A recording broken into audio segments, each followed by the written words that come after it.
jetzt sind wir in der Abteilung 4 angelangt. Wir hatten ja am Schluss der Abteilung 3 schon mal darüber geredet, dass es eben ein besonders hoher Druck, auch psychologischer Druck aufgebaut wurde, dadurch, dass die Pest eigentlich relativ langsam fortschritt, aber die Information über diese tödliche Seuche schon sehr schnell die Leute erreicht hat.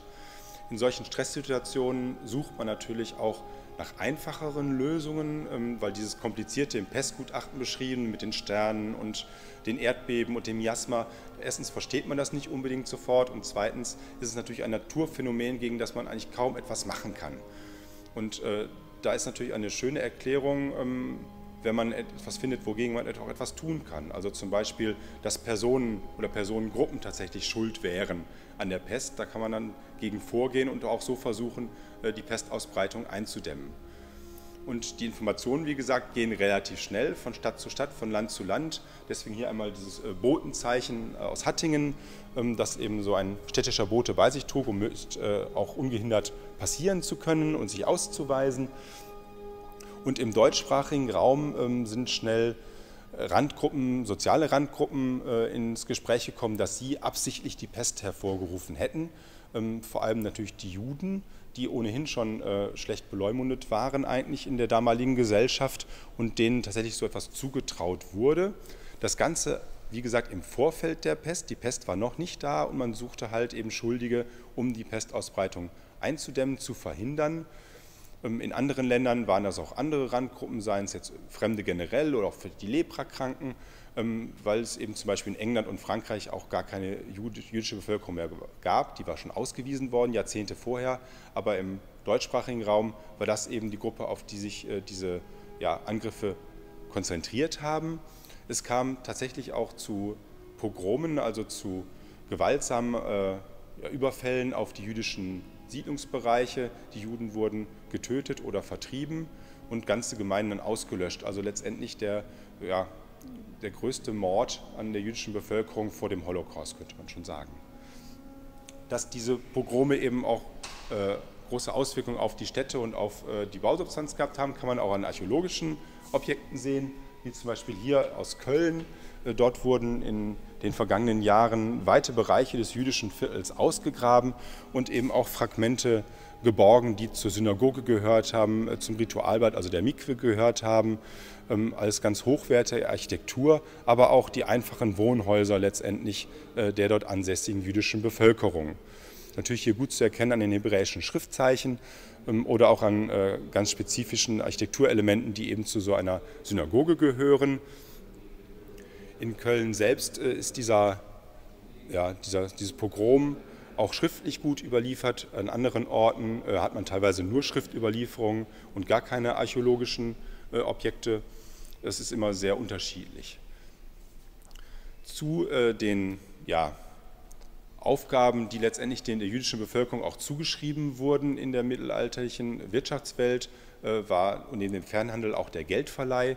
Dadurch sind einige jüdische Familien auch zu großem Reichtum gekommen und das hat natürlich auch Neider hervorgerufen oder natürlich auch negative Assoziationen bei denen, die letztendlich bei ihnen verschuldet waren. Und das ist eben auch ein großer, wichtiger Faktor bei diesen Pogromen. Es geht eben nicht nur darum oder eigentlich im Hintergrund fast nie darum, dass es wirklich die Angst davor ist, dass die Juden die Pest durch Brunnenvergiftung zum Beispiel ausgelöst hätten, sondern man versucht im Zuge dieser Gewalttätigkeiten eben sich auch seiner Schulden zu entledigen oder auch den anderen Besitz der Juden für sich zu vereinnahmen. Das zeigen auch etliche Urkunden, wie wir hier vorne eine aus Frankfurt haben, im Moment halt als Faksimile, wo halt der Kaiser Karl IV. Letztendlich auch einer Aufteilung des Judenbesitzes zustimmt für den Fall, dass eben der jüdischen Gemeinde in Frankfurt etwas zustoßen sollte. Da zu der Zeit schon Pogrome durchaus bekannt waren, ist eigentlich schon klar, dass hier eben schon verteilt wird, bevor überhaupt die Gewalttätigkeiten ausgebrochen sind. Also es gab wirtschaftlich große Ansprüche, die eben durch die Pogrome befriedigt werden sollten.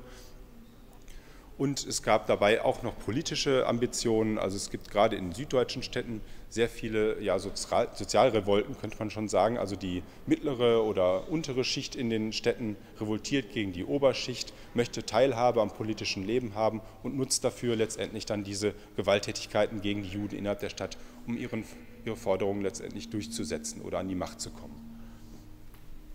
Mit dem Reichtum mancher jüdischer Familien sind sicher auch die Schätze verbunden, die diesem Horizont Mitte des 14. Jahrhunderts zugewiesen werden, die archäologisch eben gefunden sind. Da haben wir hier einige ausgestellt. Es ist immer sehr schwierig nachzuweisen, dass es tatsächlich aus Angst vor einem Pogrom zum Beispiel versteckt wurde. Am einfachsten ist es wahrscheinlich noch bei dem größten und neuesten dieser Schatzfunde, bei dem von Erfurt. Dort ist also nachweislich, sind jüdische Elemente, jüdische Schmuckstücke in diesem Schatz enthalten. Also es verweist ganz eindeutig auf einen jüdischen Besitzer. Zudem gibt es Eintragungen in den Besitzbüchern der Stadt, die eben das Grundstück und das Haus, in dem dieser Schatz gefunden wurde, eben einem jüdischen Besitzer zuweist. Also das wird wohl wirklich ein Versteckfund, ein Versteck gewesen sein, wo eben der Schatz vor den Pogromen in Sicherheit gebracht wurde. Bei anderen ist es nicht ganz so sicher. Mal ist es zwar in der Nähe oder im jüdischen Viertel gefunden, aber die Zeit fehlt nicht ganz so eindeutig. Oder aber die Zeit ist eindeutiger, aber der jüdische Bezug fehlt. Aber bei Erfurt kann man sich da ziemlich sicher sein.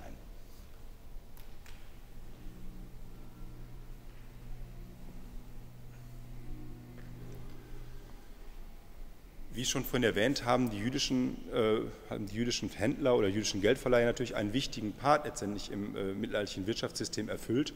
Und deswegen wurde nach der Vertreibung oder auch Ermordung ganzer Gemeinden versucht, wieder die jüdische Bevölkerung zurückzuholen bzw. neu anzusiedeln in den Städten. Daher hier aus Speyer einmal diese beiden Urkunden, auch nur als Faksimile der Zeit, wo eben den Juden die Rückkehr erlaubt wird und ihnen auch Bauraum zugewiesen wird, um eben sich neu anzusiedeln. Ebenfalls aus Speyer dieses wunderbare Stück, dieser Grabstein des Baruch ben Eliezer, eines Juden, der eben vor den Pogromen aus Speyer fliehen konnte, überlebt hat, zurückgekehrt ist und dann eben auch dort gestorben ist. Seine Geschichte eben auf diesem Grabstein auch wiedergegeben. Insgesamt waren andere Gemeinden vollständig zerstört. Es hat länger gedauert, bis wieder jüdische Bevölkerung am Ort ansässig wurde oder es war auch ganz verboten. Der jüdische Besitz wurde geplündert. Dazu gehörte natürlich auch dann der jüdische Friedhof. Und da haben wir also verschiedene archäologische und bauhistorische Nachweise, dass die Steine, die Grabsteine von diesen Friedhöfen auch eben dann profan wiederverwendet wurden. Da gibt es ein Fragment aus Münster, das in ein Kirchenfundament eingebaut war und dann wieder nach dem Abriss der Kirche in einem normalen Bürgerhaus. Wir haben aus Straßburg einen Stein, der zu einem Brunnendeckel umgearbeitet wurde wahrscheinlich, eben, aber durch die hebräischen Schriftzeichen eindeutig eben als jüdischer Grabstein erkennbar ist. Oder was sicherlich das größte noch in situ erhaltene Ensemble von solchen wiederverwendeten Grabsteinen ist die Burg Hülchrath im Rheinland, von der das Fragment mit dem Bolzen letztendlich stammt, oder auch ein zweites Fragment, wo eigentlich auch die hebräischen Schriftzeichen darauf zu sehen sind und wo das ganze Wehrgeschoss des großen Turmes eben von solchen Grabsteinen, wahrscheinlich aus dem Kölner Judenfriedhof, dann eben gestützt wird. Also über 100 Grabsteine dort verbaut. Das Ganze wird auch teilweise dazu genutzt, um eben die Juden weiter herabzuwürdigen, wenn zum Beispiel solche Steine als Trittstufen mit der Schrift nach oben eingesetzt werden, dass man so über diese Grabsteine läuft, oder aber zum Beispiel in Aborten Latrinen verbaut werden. Das ist natürlich dann ein ganz klar antijudaistisches Zeichen. Auch wenn in vielen Städten Juden sich wieder ansiedeln konnten, das galt wie gesagt nicht für alle, zum Beispiel in Straßburg gab es ein dauerhaftes Ansiedelverbot. Dazu hier einmal das sogenannte Grüselhorn, ein Nachtwächterhorn eigentlich, was vom Straßburger Münster geblasen wurde und eben bei der Schließung der Tore auch immer die in der Stadt befindlichen Juden auffordern sollte, die Stadt zu verlassen, weil sie eben dort sich nicht ansiedeln durften. Also bis zur Französischen Revolution hat das gegolten und es wurde immer wieder damit begründet mit dem Verrat, den die Juden angeblich durch ihre Brunnenvergiftung verursacht haben sollen.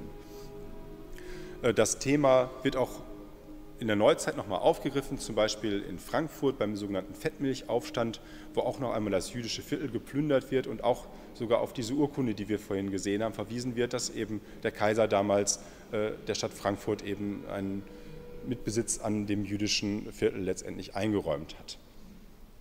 Auch andere Gruppen wurden beschuldigt, die Pest zu verbreiten, zum Beispiel auch die Hexen, da hier einmal ein Exemplar des Hexenhammers, also der bekanntesten Schrift gegen die angeblichen Zaubererinnen und Hexen, wo eben dann auch gesagt wird, die verbreiten oder erzeugen letztendlich auch die Pest. Es gibt aber auch noch ganz andere Beschuldigte, ganz willkürlich, zum Beispiel in Mailand im 17. Jahrhundert, die sogenannten Salbenschmierer, wo einfach Leute verdächtigt werden, durch Auftragen von pestbringenden Salben auf die Hauswände letztendlich diese Seuche ausgelöst zu haben, und unter der Folter werden immer weitere Leute bezichtigt und gestehen auch dann, sodass das dann eine ganze Welle letztendlich auslöst, wo dann Personen hingerichtet werden, die sicherlich eben überhaupt nichts mit der Pestausbreitung zu tun gehabt haben.